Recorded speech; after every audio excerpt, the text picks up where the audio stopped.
I often get sent stories that I don't normally use because I'm not really fond of the typical let's not meet format of scary stories.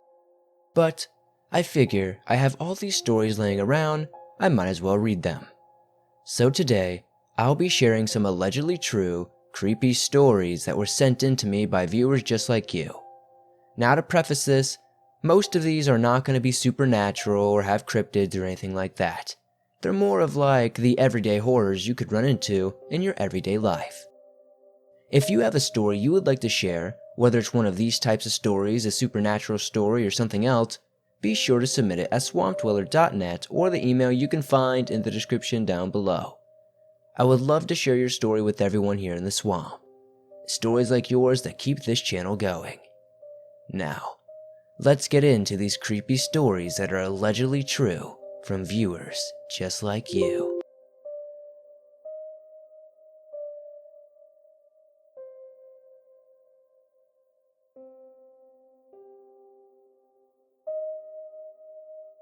I'm a 25-year-old woman and I've been living in Japan for a few years now. It's a beautiful country, every bit as fascinating and alien as I imagined. But I do have one major complaint. In rural areas, where foreigners are a rarity, Japanese men can become a little bit obsessive when it comes to foreign girls, especially fair-haired, blue-eyed girls such as myself. I've dealt with quite a few situations where I was way beyond uncomfortable. Even one or two where I feared I might be abducted or worse. One such encounter took place a few years back when I was in a third year of my university course. The following was a very brief encounter, but a terrifying one nonetheless. I was studying abroad at a school in Saitama, essentially a suburb of Tokyo, being only 15 miles or so away from the capital city center. I was meeting a lot of new people, making a lot of new friends, and getting to really practice my Japanese and generally having the time of my life. One day, after classes were finished, my friends invited me to go shopping with them at a local supermarket to get things for a nabe party. For those who don't know, nabe is basically a potluck dinner kind of thing. You get some fresh vegetables and cuts of meat, and then you put a big pot on a little gas burner before everyone gathers around and eats together. It's a huge part of traditional Japanese culture, and a great way to socialize. I was over the moon when they invited me. I was usually left out of these kinds of things at first because I was an outsider, whereas they had known each other since their freshman year. Though, over the few months that we had been singing together, they'd grown to like me as like a family member. Each one like an overprotective big brother. Especially a guy named Shinji. He was short and a bit on the heavy side, but he was extremely charismatic. Whenever he saw me fumbling around, nervous or confused, he'd quickly appear by my side and throw a heavy arm around my shoulder asking, "What's the problem, Jamie-chan?" We all went to our friend's house for the party and ended up drinking and talking and being up pretty late. I checked my phone at one point to discover that it was already like 4 in the morning. Not only that, but my battery was dying. The guys have already decided they were going to sleep for a few hours until the train started back up, but I was only about a 30-minute walk away from my shared apartment. I announced that I was leaving and started packing my stuff up. Shinji offered to walk me home, but I politely declined the offer. It would be sunrise soon and it really wasn't all that far. I made it to the station safely, only to see a single parked car outside with a man I didn't recognize leaning up against it. He was staring at me. He was much older than me, in his mid-30s or early 40s if I had to guess. His head turned, watching me as I approached the station. I began to pick up my pace a little, crossing to the other side of the street to avoid him as best as I could. But I heard the car door slam and the engine start up. Headlights illuminated me and turned to drive alongside where I was walking. His window rolled down. "Good morning, Gaijin," he said in Japanese. Gaijin, meaning foreigner. "You are walking alone?" "No, I am meeting with friends soon," I replied politely. "My word, you speak very good Japanese. Where are you going?" I started walking faster, pretending not to hear his last question. "You're very beautiful. Can I get your phone number?" he asked. "I have a boyfriend." It was a lie, but I didn't know what else to say. He then proceeded to drive, and I figured he'd given up. But he suddenly pulled his car just ahead of me before he opened the driver's door and got out. "Let's go home together," he repeated, a little more vehemently, taking a few steps toward me on the sidewalk. I panicked, immediately sprinting into a nearby park. There were only a handful of entrances and exits, all of which a car could not enter thanks to some well-placed bollards. I pulled out my phone, immediately calling Shinji. Just my luck though, he didn't answer. He was probably passed out, still drunk on weak Japanese beer. I tried the rest of my group, but no one seemingly was answering. I looked at the next exit, just in time to see his car crawl by slowly. He was still searching for me. Trembling and feared, I tried again and again, with no success to reach the guys. Just as I was about to cry, my phone lit up dimly with a phone call from Shinji. "What's the problem, Jamie-chan?" he said jokingly. I'd never been so glad to hear those words. In a flurry of words, I explained to him that I was potentially in serious trouble. Though he didn't say a word the entire time, I could practically hear the smile leave his face. In a tone so serious it was almost weird to hear it coming from him, he told me to stay where I was and that he was on his way. But I was already 20 minutes away from him. I wasn't sure that I had 20 minutes before the guy parked his car and came to look for me on foot. I looked behind me again, just in time to see him drive by the exit slowly. Looking through, "I don't have time. I'm going to make a break for it. Next chance I get," I explained. "No," he said. "Wait for me. I can run and be there." But Shinji wasn't a runner, not by any stretch of the imagination. There was absolutely no way he could get there any faster than I could. He started to say something more, but my phone suddenly went dark. Dead battery. No turning back now. I waited a few seconds and there he was, right on schedule. He crawled by the exit, then stopped, waiting for his moment to pounce. My heart was pounding so hard I could hear it thumping in my chest. The sun was starting to come up now and he had a better view. It really was now or never. He slowly moved forward. I crept out of my hiding spot and moved toward the exit. I poked my head out and saw him turn the corner. I sprinted toward my house and didn't look back.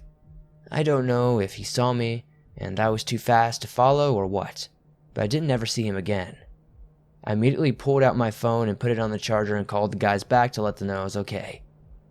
But Shinji never, ever let me walk home alone in the dark again.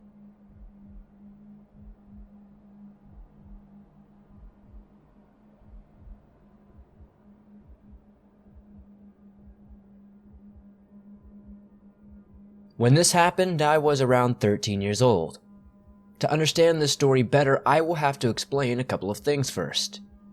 At the time, I attended a school that was for students who were 5th, 6th, and 7th grade. Kids from 10 to 13 years old mostly. Once you go to the 8th grade, you had to go to a school located beside the one I was in. I was in 7th grade. Although I was friends with many of the people at the school, I wasn't very popular because I hated to be the center of attention, so I wasn't used to people having a crush on me. Now, when you leave the school, if you turn left, there are some bus stops, which are made of metal, so if you're inside or behind one, no one can see you.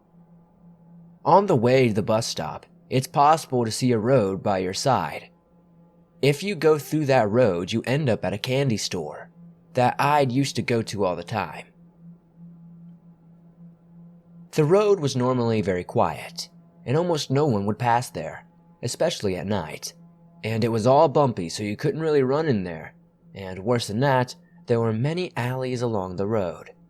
So, there was this one time when I and two of my friends decided to go to the candy shop. After buying some candies and some sodas, we were climbing the road to go back to school. We then passed through the two guys who were yelling down the road. Well, I've seen these guys at our school a few times. They are 1 year below us. They were kind of popular for being bad boys, I guess. You know, the type of guys who smoke and skip class. Then, one of the guys, let's call him Manny, said, "Hi," to us. My friends ignored him, but I, being the kind and cheerful person that I am, said hi back. The guys then started giggling and whispering to each other while continuing down the street. I didn't pay much attention to it and continued on my way back to the school. A couple of days later, I began to notice Manny would always be around the places where I was. Not near me, but close by. Note that he never ever talked to me aside from that first hi. I wouldn't pay much attention at first, but the school was very big, so it wouldn't be a coincidence that he'd just be there. I then decided to test him. When I saw him around, I'd ask my friends to start running from one place to another, and surprise, surprise, he'd run to the exact place where we'd run, but at a safe distance. If it wasn't for my great capacity of noticing small things, I'd never have noticed this. Some more days passed, and although I was a bit creeped out by him, I learned to get used to him always following me around. He'd also send me lots of messages through Facebook, although we weren't friends on there. I never responded to him, but he wouldn't give up and kept sending messages, so I blocked him. But what made me completely freak out was this one episode. I used to attend after-school sports that were normally from 5 p.m. to 6, sometimes even 7. So, once the sport was over, it'd be nighttime already, and I would be outside in the dark. I used to attend badminton classes with this one friend of mine. I attended these classes since the beginning of the year. Our gym was divided into two. One half where the badminton class was happening, and the other would be the futsal class, which is like soccer but inside a gym. Us badminton players never had much contact with the futsal players, aside from the balls landing in our half once or twice. I never saw Manny attending futsal classes, but he started to after that high exchange. Then, when he began to attend futsal classes, much more balls began to land in our half of the gym, and he'd always be the one to come get it. At this time, I was starting to get angry because first, he took away my relaxing break times with my friends at school, and now he was taking away my only time I had to play my favorite sport. But the scary part begins now. One day at the end of the sports practice, my friend and I were leaving the changing room. The girls' changing room exit leads right outside, so you don't have to get inside the smelly gym again after you get out of there. So, once you leave the changing room, there'd be a normal rock path that led back to the school's main building, and there'd also be a small wall, like a really small wall, only about 1 meter high, with plants and dirt on top of it. So my friend and I were leaving the changing room, and sitting on the wall, waiting for us, were Manny and his friend. Let me remind you that we never talked to them aside from that one high exchange. So, why would they be waiting for us? We brushed it off as them just killing time sitting in there before going to the main building. So, when they stopped their conversation to look at me, I gave them a disgusted look and started to make my way to the main building while pulling my friend along. Once I did this, they got up and started walking very close to us. I started to get scared. They had never followed us this close before, and it was nighttime, and there was no one at school. Teachers and most of the school staff had already left. I then had an idea. I said loudly to my friend, "Oh, we're late. My mom will kill me if we don't hurry." We then sprinted out of the school. I could see Manny and his friend running behind us. Luckily, my friend and I were faster, so we left the school and walked to the bus stops. We thought about running to the dark road and hiding in an alley, but then we looked at the bus stop and we saw some of our friends there. We ran to them and explained what happened. Then one of my friends told us to hide on the bus stop. Sure enough, seconds later, Manny and his friends arrived at the bus stop. They asked our friend if he had seen us, and my friend proceeded to tell him we went into the dark road to go to the candy shop. Manny then said, "Good," with a smirk, and he and his friend ran down the road. We thanked our friend and went away in the opposite direction. Even after this happened, I didn't tell my parents nor any adult. I thought they would think this was a normal thing for a boy to do, since he had a crush or something. I never had anyone liking me before though, so although I was uncomfortable, I also thought it might be normal. Another thing that made me not tell anyone was the fact that I was going to change the school besides the one, so I didn't think it would really be a big deal. I was going to be leaving schools. But even though I changed schools next year, I kept seeing him sometimes outside, since he wasn't allowed in, so I began to only get out of school when I was sure my mother was already waiting for me outside. During my 8th grade, I began to get scared. He would finish 7th grade soon, so that meant he was going to my school, but during my 8th grade, I got into some problems with my friends.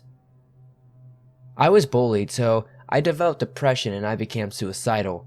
And when my parents found out about this, they thought changing schools was the best option.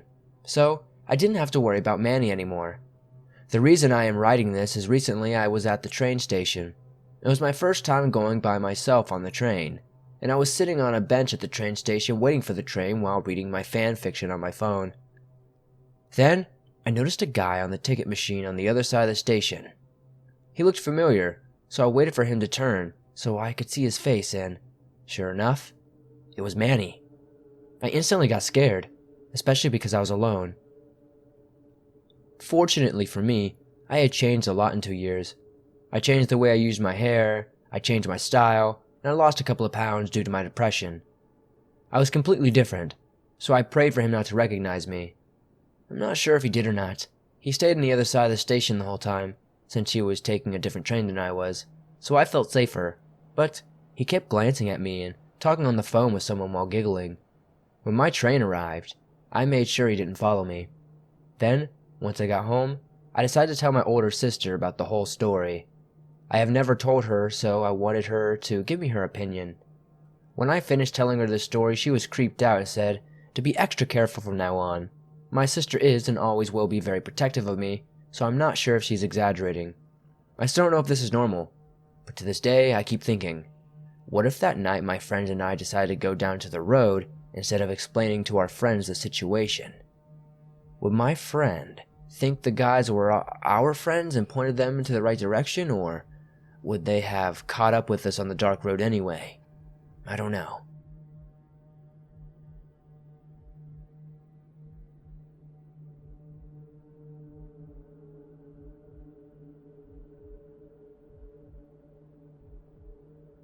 I was about 10 years old living in the Northeast.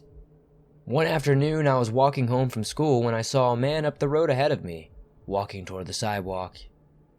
My mind was sort of wandering in space, so I barely even took notice of him. He had a slight limp, which made him stand out from the background of my daydreaming. I kept walking. His path began to converge with mine. I didn't react. I also didn't see the cloth bag in his hand until he was right next to me, throwing it over my head. I felt the bag cinch around my neck and a strong jerk as he swept me off my feet. Within seconds, he had thrown me into the back of his van and was driving down the road again as if nothing had ever happened. My body immediately began to ache from the trauma of being tossed around like a rag doll and left unsecured on the cold, metal floor of a moving vehicle. Stunned by the sudden attack, it was several minutes before I began screaming and crying as the realization set in. I had been kidnapped, and I was not going to see my family again. I felt my chest crushing in at that thought. A moment after my fit of crying started, I felt the gravity shift under me as the van pulled over onto what sounded like the shoulder of a highway.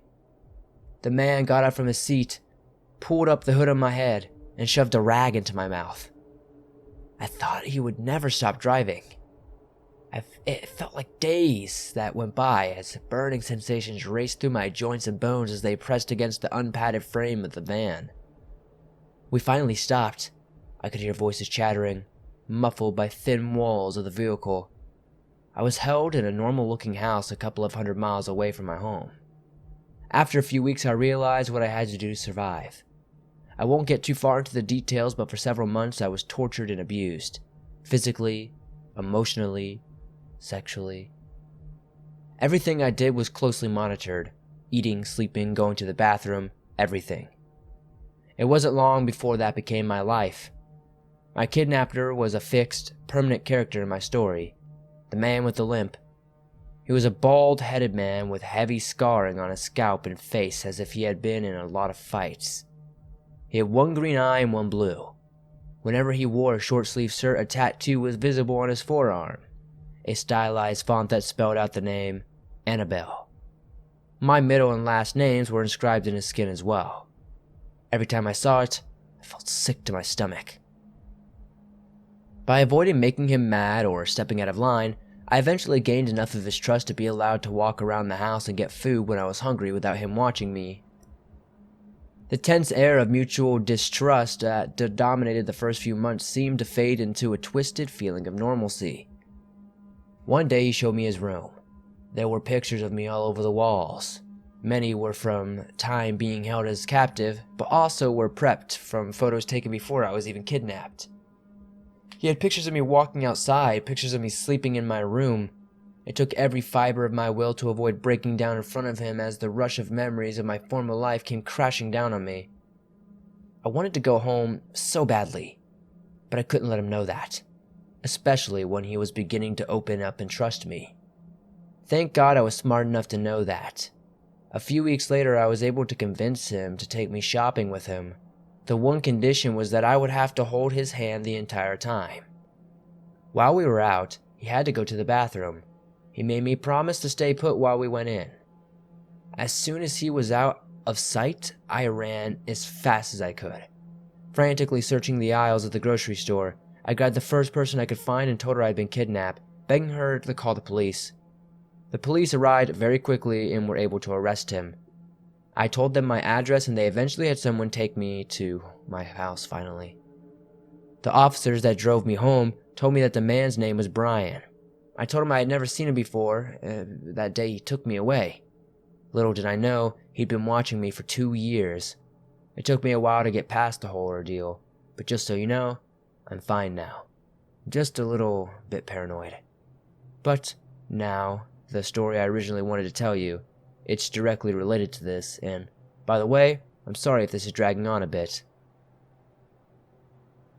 About a year or so had passed since I was returned home. I was 12, back in my routine life in my country where my parents and I lived. My best friend Beth was staying with us due to some family issues, so she and I walked everywhere together. I was usually barefoot, keeping a sharp eye out for snakes or broken glass along the dirt roads. One day, my mom let us walk the nearest gas station to get ice and pop for our cookout we were planning. Mind you, the station was only about 50 yards away from my house, so it basically was an earshot of my backyard. When we got close to the store, Beth grabbed my hand and whispered to me, "Walk faster."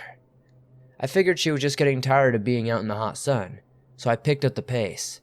We walked around the store a few times looking at ice cream and energy drinks, standard behavior for a couple of rebel kids. We got everything we needed for the barbecue, plus a couple of extra push pops for ourselves. As we made our way back home, Beth grabs my hand again, this time shaking with fear written all over her face. She's only 10 years old, by the way. Just then I looked over my shoulder to see a man briskly walking behind us. My mind went into overdrive, calculating what to do amid flashes of my recent, horrible past. I told Beth to get my phone out and text my mom to let her know what was happening. I pulled out a knife out of my back pocket and held it to my side, making sure the man saw it. He slowed his pace once the blade came out. Once he backed off, I told Beth not to bother with the text, as we were almost home. When we arrived, the cookout went as normal. We helped prepare the food and ate with the family, eventually forgetting about the brief scare we had had. We even changed into our swimming clothes and splashed around in the creek afterward. About an hour of playing around in the water, I felt a sharp tug on my shirt. Beth pulled me close to her, pointing up to the nearby bridge. "Sissy, the man is back." I looked up at the bridge and felt my lungs flood with air as I had no choice but to gasp. I recognized the man as the same one who had kidnapped me before. I scooped Beth up and we ran home, hand in hand. She kept asking me who that man was, and not having the heart to tell her the whole truth, I simply said I didn't trust him. I don't for the life of me know why I didn't call the police right then and there. When we got home, a sense of safety came over me, and I immediately felt I could relax. Within the hour, we were in my room watching a movie. The phone rang and I answered it. A familiar voice responded. "You're my baby doll. You belong to me. Don't run from me, girl. You can't hide from me. Remember, you are always going to be my..." What? I hung up the phone. My heart was in my throat. I threw the phone into the laundry basket, screaming at him. Beth asked if I was okay, and I just told her it was a friend being an ass. I walked downstairs to make sure the doors and windows were all locked. I eventually went to sleep. Around 3 a.m., I was startled awake by the sound of my front door being busted open, followed by several voices yelling, "Police!" I heard their footsteps running all throughout my house until they finally made it to my bedroom. They checked in my closets, behind my door, and they ended up pulling a man out from under my bed. It was one of the most traumatic moments of my life, and the feeling of being watched has never completely left me. I've wanted to tell this story for so long, but I couldn't bring myself to do it. Thanks for helping me share this story. I hope this can help someone avoid going through what happened to me.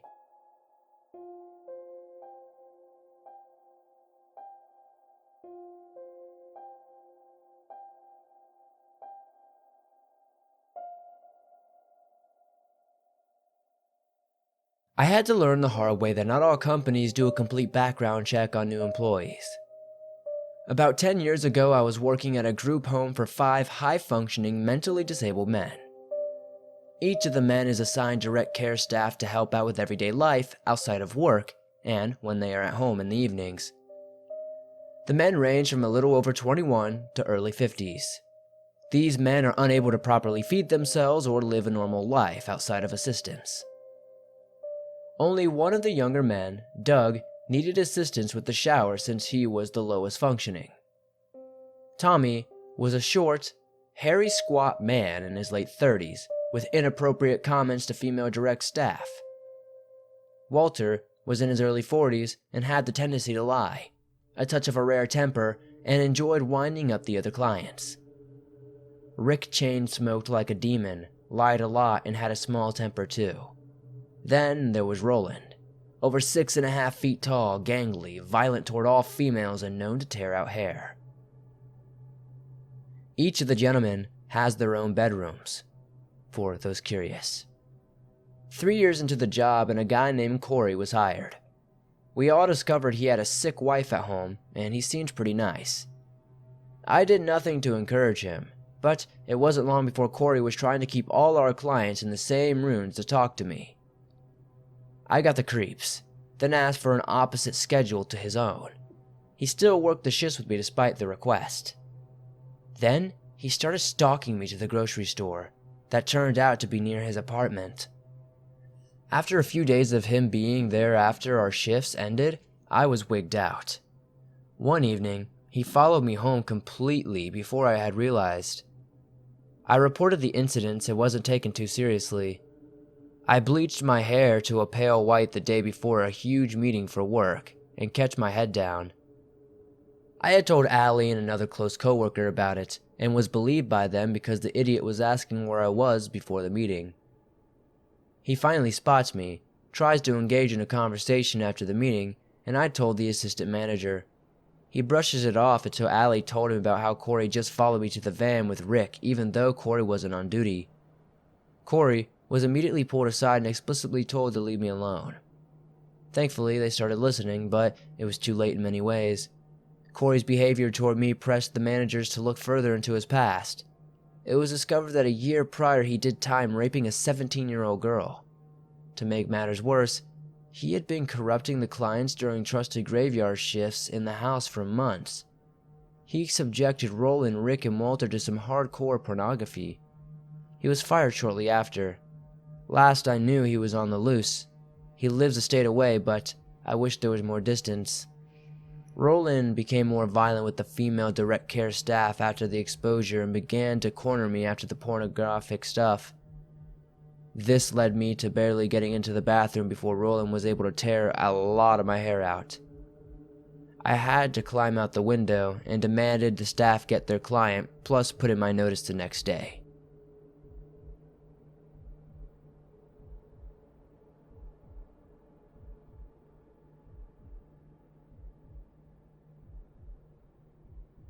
I'm 17 and I'm from Australia, and this is my stalking. So something you need to know about me. I look older than I really am. I honestly look like I'm 18 or 19, and that's with a bare minimum makeup on. But yet, if I have a lot of makeup on, I can look like I'm even 21 sometimes. So, I take 2 trains as well as a bus to get from school to home. So, of course, I caught the bus and 2 trains like I normally do every day. But yet, before I got on the bus, I changed out of my school uniform and into a tank top, shorts, and black boots/heels. Because of a couple of years ago I had friends that nearly got abducted on public transport, we both believed that it was because of their school uniforms. If she wasn't then, the a-hole would have tried to abduct her and wouldn't have even noticed her, so that's why I always get changed after school. So, I got on the bus. I didn't have anyone with me obviously because I'm a loner, and I honestly don't like a lot of company. I just like to be by myself and read. So the bus that I was on reached the train station. I got ready to get off and got on the 5th platform for the train that I was catching. The train arrived and I got on, and after 2 stops I got off and went to the 2nd platform to wait for my next train. As I was waiting, I was looking at all the people that I might be on the same carriage as. As I was looking around, there was this guy. He locked eyes with me for about a second, and then I looked away. He was wearing a black hoodie and gray sweatpants. He seemed like he was in his late 20s or early 30s. He really didn't seem harmful at first, but yet he didn't really seem harmless either, if that makes any sense. The train arrived and I got on the last carriage like I always did, because the end carriage was always less crowded. And apparently, Black Hoodie Guy had the same idea because he followed me to the last carriage and got on as well. I never liked sitting on the seats on trains because you never know who has been on them or what has been on them, so I just stand and guess what? Black Hoodie Guy stood right next to me and was occasionally glancing over at me, which really had me annoyed, but yet I was just pretending that I didn't even see what he was doing and just started playing on my phone, which, to my dismay, was nearly dead. Of course it was, because I used it too much in class. The train came to a stop, and I got off since it was my stop, and you guessed it, so did Black Hoodie Guy. Then, that's when it hit me. I had to walk home that day because my mother was at the hospital visiting friends, so she couldn't pick me up from the station. As I was walking, I glanced behind me, and what do you know? Black Hoodie Guy is still following me. He sees that I notice him, but yet he doesn't do anything about it. I then grab my phone out of my back pocket and try to contact a friend of mine just to make sure I can calm myself down slightly, but yet no one was answering. This day was just getting worse and worse by the minute. I could feel his eyes burning into the back of my head, and I could see him out of my peripheral vision as I rounded a slight corner, and he was about 30 feet behind me.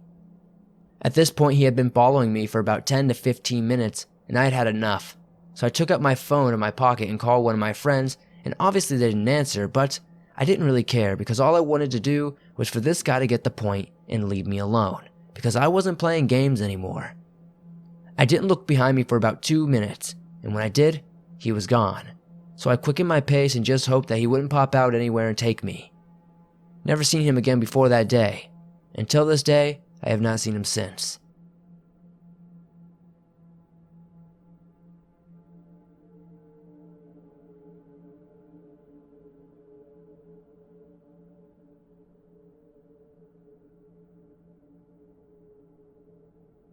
Thanks for listening to these creepy, allegedly true stories sent in by viewers just like you. If you enjoyed these stories, please hit that like button, as it helps me out a ton. I know these aren't the typical stories I read, and it would help me out a ton if you could hit that like button. If you have a story that you would like to share in a future video, whether it's a story like this or something completely different, be sure to submit it at swampdweller.net or the email you could find in the description down below. It would be my honor to share one of your stories on the show. It's stories like yours that keep this channel going. If you didn't know, you can download your favorite Swamp Dweller scary stories on Spotify, iTunes, Podbean, and pretty much every other major podcasting website out there. Thanks as always for supporting the swamp, my friends, and I'll see you soon with another creepy video. Oh, and if you made it all the way to the end, let's comment something down below. Comment Scattershot to let me know that you made it to the very end.